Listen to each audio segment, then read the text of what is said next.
Hello everyone, आज का हमारा जो टॉपिक है वो है क्लास 12th का टॉपिक रिलेशन। तो सबसे पहले हम रिलेशन की डेफिनेशन समझने से पहले समझेंगे कि सेट क्या होते हैं। सेट हमारे पास होते हैं वेल डिफाइंड कलेक्शन, और जिस कलेक्शन में ये कन्फ्यूजन नहीं होता कि इसके अंदर कौन आएगा और कौन नहीं। जैसे कि मैं क्लास 11th के बच्चों का एक सेट बनाती हूँ, तो ये श्योर है कि इसके अंदर बस क्लास 11th के स्टूडेंट आ सकते हैं, उनके अलावा कोई नहीं आ सकता। लेकिन कुछ एक कलेक्शन ऐसे होते हैं जिनमें पता ही नहीं चलता, हमेशा कन्फ्यूजन बना रहता है कि उसके अंदर कौन आएगा कौन नहीं, उनको हम सेट नहीं कहते। जैसे कि सेट ऑफ इंटेलिजेंट पीपल, किसी के अकॉर्डिंग कोई इंटेलिजेंट हो सकता है, किसी के अकॉर्डिंग कोई। यहाँ पर कोई ऐसा क्राइटेरिया नहीं है जिससे इस कन्फ्यूजन को दूर किया जा सके कि कौन इंटेलिजेंट है और कौन नहीं। तो इस तरह की कलेक्शन हमारे पास क्या नहीं बनाती, सेट नहीं बनाती। तो इसका मतलब सेट का क्या मतलब होता है, वेल डिफाइंड कलेक्शन, जिसके लिए हमें कोई भी कन्फ्यूजन ना हो कि उसके अंदर कौन आने वाला है और कौन नहीं। तो अब बात करते हैं हम कार्टेशियन प्रोडक्ट की। कार्टेशियन प्रोडक्ट, कार्टेशियन प्रोडक्ट को हम शो करते हैं ए क्रॉस ए से। हमारे पास एक सेट दिया गया है 1 2 3। अगर मैं इस सेट के लिए कार्टेशियन प्रोडक्ट लिखना चाहती हूँ तो क्या बनेगी, 1 1 1 2 1 3 2 1 2 2 2 3 3 1 3 2 3 3। ये हमारे पास क्या बन जाती है, कार्टेशियन प्रोडक्ट बन जाती है इस सेट के ऊपर।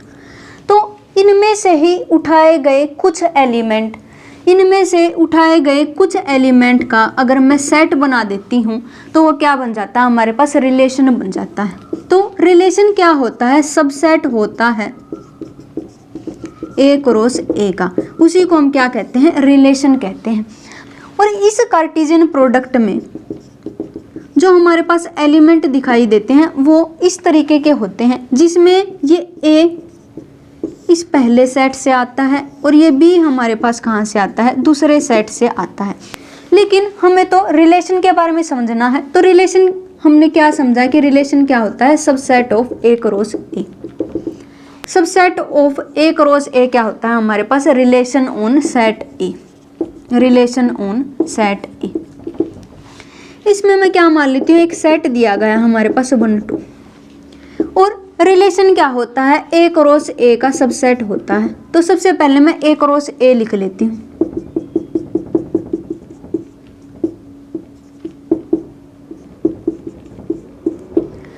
अब मैं क्या करना चाहती हूँ, इस कार्टेशियन प्रोडक्ट में से मैं रिलेशन डिफाइन करना चाहती हूँ, मतलब एक सबसेट बनाना चाहती हूँ।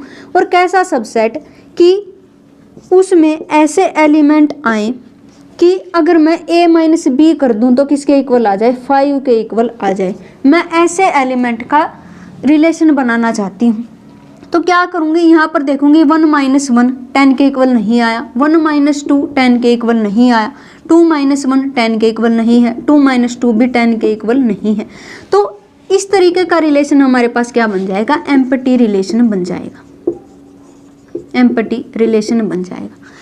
अब मैं एक ऐसा रिलेशन बनाना चाहती हूँ कि जिसमें ए और बी एक दूसरे से कैसे रिलेटेड हूँ कि ए माइनस बी हमेशा किससे छोटा रहना चाहिए, हमारे पास लेस देन 2 रहना चाहिए। तो 1 माइनस 1 लेस देन 2 होता है, 1 माइनस 2 माइनस 1 2 से छोटा होता है, 2 माइनस 1 भी 1 से छोटा हो। तो इसके अंदर हमारे पास क्या आ जाएगा, ये पूरा का पूरा सेट आ जाएगा ए क्रॉस ए। तो इसको हम कहते हैं यूनिवर्सल रिलेशन, यूनिवर्सल रिलेशन। तो इसका मतलब रिलेशन क्या होता है, सबसेट ऑफ ए क्रॉस ए होता है, उसी को हम क्या कहते हैं, रिलेशन कहते हैं। अब आता है हमारे पास एक होता है इक्विवेलेंस रिलेशन। क्या होता है इक्विवेलेंस रिलेशन, एक ऐसा रिलेशन जो रिफ्लेक्सिव हो, सिमेट्रिक हो, या कैसा हो, ट्रांजिटिव हो, ट्रांजिटिव हो। इक्विवेलेंस रिलेशन होने का क्या मतलब कि वो रिफ्लेक्सिव भी हो, सिमेट्रिक भी हो और क्या हो, ट्रांजिटिव भी हो। मैं क्या मान लेती हूँ कि दो हमारे पास पैरेलल लाइन दी गई हैं, एक लाइन खुद के ही पैरेलल होती है तो इसलिए क्या बन जाएगा, रिफ्लेक्सिव बन जाएगा। तो रिफ्लेक्सिव का क्या मतलब है कि जब ए का रिलेशन खुद से ही हो तो उसको हम क्या कहते हैं, रिफ्लेक्सिव कहते हैं। और सिमेट्रिक का क्या मतलब होता है, ये हमारे पास फर्स्ट लाइन है, ये हमारे पास सेकंड लाइन है, ये भी इसके पैरेलल है और सेकंड भी फर्स्ट के पैरेलल है, मतलब ए का रिलेशन बी से है और बी का रिलेशन ए से है, तो ये हमारे पास क्या बन जाएगा, सिमेट्रिक बन जाएगा। और ट्रांजिटिव का क्या मतलब होता है, ट्रांजिटिव मैं मान लेती हूँ कि हमारे पास एक और लाइन दी गई है। अब हमारे पास क्या है, जो फर्स्ट लाइन है वो सेकंड के पैरेलल है, सेकंड लाइन थर्ड के पैरेलल है, और एक रिलेशन ये भी है कि 1/3 के पैरेलल है।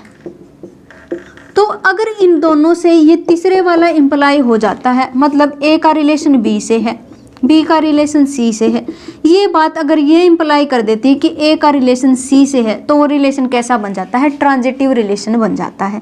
तो इक्विवेलेंस होने की क्या कंडीशन है कि रिफ्लेक्सिव हो, सिमेट्रिक हो, ट्रांजिटिव हो। हमने किसका एग्जांपल लिया है, पैरेलल लाइंस का। एक लाइन खुद के ही पैरेलल होती है तो इसलिए क्या बन जाएगा, रिफ्लेक्सिव बन जाएगा। एक लाइन अगर दूसरी के पैरेलल है तो दूसरी भी पहली के पैरेलल होगी, तो इस बात को हम क्या कहते हैं, सिमेट्रिक कहते हैं। और ट्रांजिटिव का क्या मतलब है, अगर मान लिया एक लाइन दूसरी के पैरेलल है, दूसरी तीसरी के पैरेलल है, तो पहली लाइन तीसरी के पैरेलल होगी, इसको हम क्या कहते हैं, ट्रांजिटिव रिलेशन कहते हैं। तो इक्विवेलेंस होने के लिए हमने क्या प्रूव करना होता है कि वो रिफ्लेक्सिव भी हो, सिमेट्रिक भी हो और ट्रांजिटिव भी हो। अगर इनमें से एक भी वो चीज़ सेटिस्फाई नहीं करता है तो वो कैसा रिलेशन नहीं होता, इक्विवेलेंस रिलेशन नहीं होता। और जो हमारे पास जो फंक्शन होते हैं वो रिलेशन का ही स्पेशल टाइप होते हैं, रिलेशन का ही एक स्पेशल टाइप हमारे पास क्या होता है, फंक्शन बन जाता है। और इस इक्विवेलेंस रिलेशन से हमारे पास अराइज होती है इक्विवेलेंस क्लासेज, इक्विवेलेंस क्लासेज, जिनके बारे में हम नेक्स्ट क्लास में पढ़ेंगे। तब तक के लिए stay connected, have a nice day, thank you.